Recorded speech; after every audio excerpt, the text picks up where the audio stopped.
Natapos po ang selebrasyon ng People Power dyan sa EDSA kanina nang wala naman pong untoward incident na nangyari. So doon sa mga nag-aakala na magkakaroon ng People Power 3 ay hindi po nangyari. Yun naman pong sa Cebu Prayer Rally, habang ginagawa ko po itong video na to, ay nandun pa po sila at nagsasalita, although hindi po ako talaga interesado. Basta ang nakita ko sa ibang vloggers, ang expected nilang darating na makikinig sa kanila ay 50,000, 5,000 to 7,000 lang daw po ang umattend doon. Well, hindi natin alam, baka mamaya idadami pa yan pag nagsalita na si Tatay Diggs. But anyway, hindi na po ako interesado kasi expected ko na yan ay matutulad din sa Davao Prayer Rally. I hope mali po ako. Sana maging prayer rally talaga yan para magdasal sila sa ating Panginoon at hilingin na matupad yung mga kanilang mga kahilingan. Kasi kung yan po ay sasamahan na naman nila ng mga pagmumura at pag-iinsulto, sa tingin ninyo pakikinggan sila ng langit? Natapos po yung Davao Prayer Rally. Imbis na makakuha sila ng simpatya sa taong bayan, mas dumami pa po ang bilang ng mga tao na gustong maimbestigahan si former President Rodrigo Duterte. So hindi po sila nagtagumpay nun. Kung akala nila mahihikayat nila ang taong bayan na magalit at mag-alsa, doon po sila nagkamali.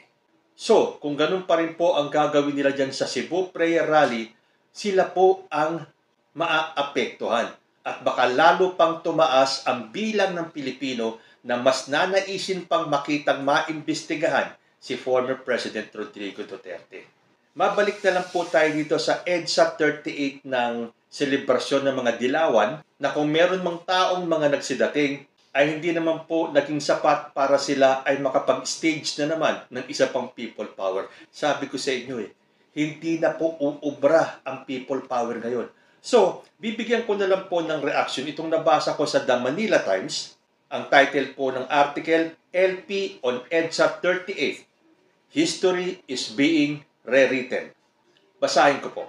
The Liberal Party of the Philippines said that history is being rewritten 38 years after the People Power Revolution in 1986 that ousted then-President Ferdinand Marcos Sr. LP spokesman and former Senator Laila De Lima, in a statement, said the Filipino people are standing at the crossroads. So sinasabi po ng mga liberal that history is being rewritten. Ang masasabi ko naman po, hindi po nire-rewrite ang history. Kahit na anong pilit nila, ito po ay pinagpapatuloy.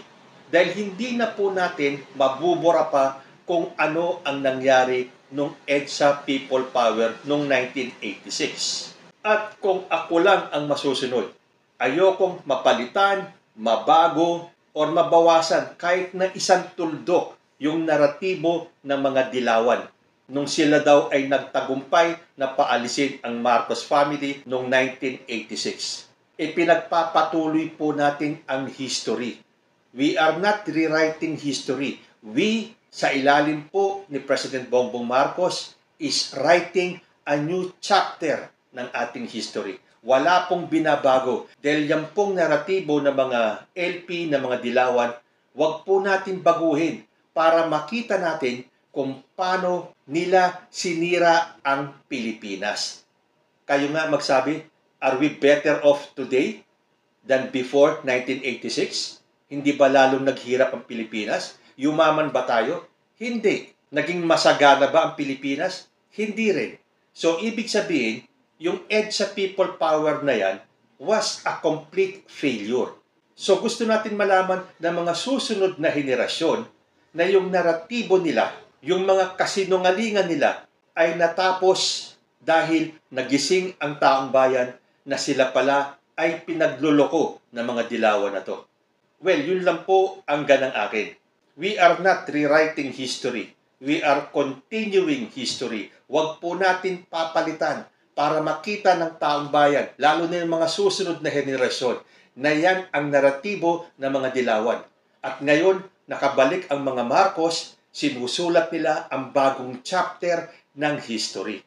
Sabi nga nila, history is written by the victors. And during that time, ang mga dilawan ang victors. So, ang maririnig natin, ang mababasa natin ay puro yung sila ang bida, yung naratibo nila. Kasi during that time, sila ang victors daw. Ngayon, bumaliktad ang mundo, ang mga Marcos ang nakaupo. So, the Marcoses are the victors and they will write their own history. Maniwala man sila, tanggapin man nila o hindi. Dahil yung naratibo ng mga dilawan during that time ay tinanggap ng taong bayan dahil wala silang magagawa. No choice sila eh. Dahil hindi pa uso ang social media noon. Kung ano lang ang sabihin nila, tinatanggap ng taong bayan. Dahil akala nila, yun ang gospel truth. Sabi pa ni De Lima, but today, that symphony is threatened by a cacophony of distortion, disinformation, and historical revisionism. Don't just try to diminish the EDSA historic event. They attempt to rewrite it as the root of our present struggles.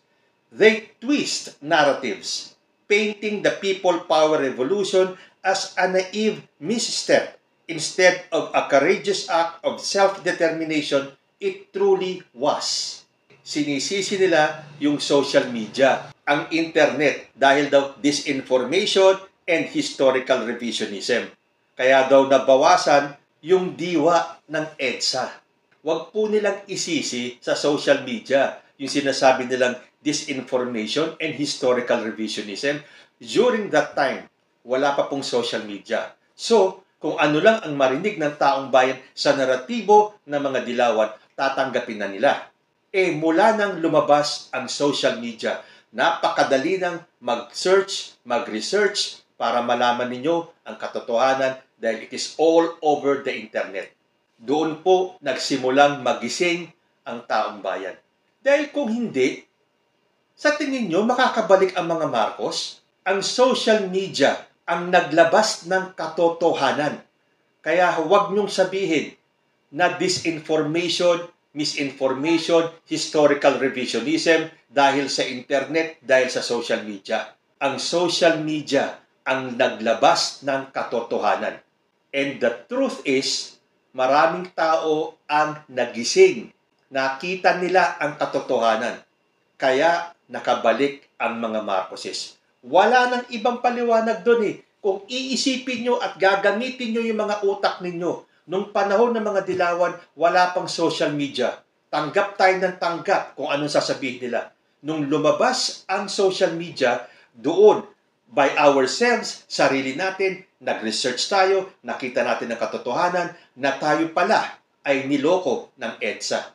Siyempre, hindi nila matatanggap yan. Sasabihin nila, disinformation, misinformation, revisionism, ang katotohanan, we are not revising history. Tinutuloy po natin ang history para malaman ng taong bayan na yung time ng mga liberal, yan ang pinakalat nilang naratibo. Pero nung dumating yung internet stage, yung era ng social media, namulat po ang taong bayan at ipinagpatuloy po natin ang history. And with the Marcos as the victors, we are writing another chapter. Para yung susunod na mga henerasyon, makikita nila chapter by chapter. Nung panahon ni Apo Lakay, dumating yung EDSA Revolution, dumating yung mga dilawan, naghari-harian sila, dumating ang social media, nalaman ng taong bayan ng katotohanan, at nagising sila sa katotohanan. Nagbinudul lang pala tayo ng EDSA na yan. Isipin nyo nga, naging maayos ba ang buhay natin? Umunlad ba ang Pilipinas sa panahon ng mga dilawan? Hindi tayo magkakaroon ng ganito kadaming problema kung naging maganda ang takbo ng Pilipinas nung panahon ng dilawan. And yan po ang masakit na katotohanan na hindi matanggap ng mga dilawan. So, syempre, hahanap sila ng mga excuses. Sasabihin nila, dahil sa social media, nagpakalat ng disinformation ang mga Marcoses. Kayo ang may hawak ng information ng araw eh. Bakit nyo isisisi ngayon kay PBBM na binago nila at naglabas sila ng mga disinformation? Mahigit 3 dekada kayong namayagpag eh. Ibig sabihin, yung 36 years ninyo, binasag ng ilang taon lang ng mga Marcoses. O hindi ba? Kung totoo yung sinasabi nyo, hindi ka panipaniwala na in so short a time, babasagin ng Marcoses ang naratibo ng mga dilawan. De Lima even branded the recent attempts in historical revisionism as a huge shame. This is not just outright lying. This is an in-your-face denial of those who are responsible by shifting the blame to the great tyranny of the people. They made their selfish agenda appear as gospel truth. Baliktad niya po ang nangyari. Yung pagtama ng history is not a shame. Ang ginawa ng mga dilawan, yun ang malaking kahihiyan. Sabi pa niya, this is not just outright lying. This is an in-your-face denial. Sino ngayon ang in denial? Kayo. In denial kayo dahil hindi nyo matanggap na nagising ang mga Pilipino. Nalaman nila ang katotohanan na kayo, yung people power na yan sa EDSA ay isang napakalaking kasinungalingan at isang napakalaking failure. E di sana, walang nangyayaring ganitong kaguluhan. Kung naging masagana ang Pilipinas under the Dilawans, wala tayong naging problema. Baka tayo na ang number 1 sa Southeast Asia or sa buong Asia. Eh hindi eh. Pababa tayo ng pababa. Palugmok tayo ng palugmok. At ngayon lang tayo nagsisimulang umangat uli. Sabi pa ni De Lima, they made their selfish agenda appear as gospel truth. Kayo nga eh. Kayo ang nagpumilit sa taong bayan na tanggapin ang inyong naratibo. Na dapat tanggapin namin na ang sinasabi ninyo ay gospel truth. Eh hindi. Na-debunk kayo. Nalaman ng taong bayan ang katotohanan. Tanggapin natin. Mahirap man tanggapin the mere fact na nakabalik ang mga Marcoses at si Ferdinand Bongbong Marcos Jr. ang presidente ngayon, isa lang po ang kahulugan nun. Hindi na naniniwala ang taong bayan sa naratibo ng people power EDSA revolution. Tuloy pa niya, it is in this context that the seeds of misinformation are planted so that the next generation could be moved further away from the lessons that EDSA taught us. Ayan na naman po siyempre tayo. Kayo ang in denial. Seeds of information are being planted.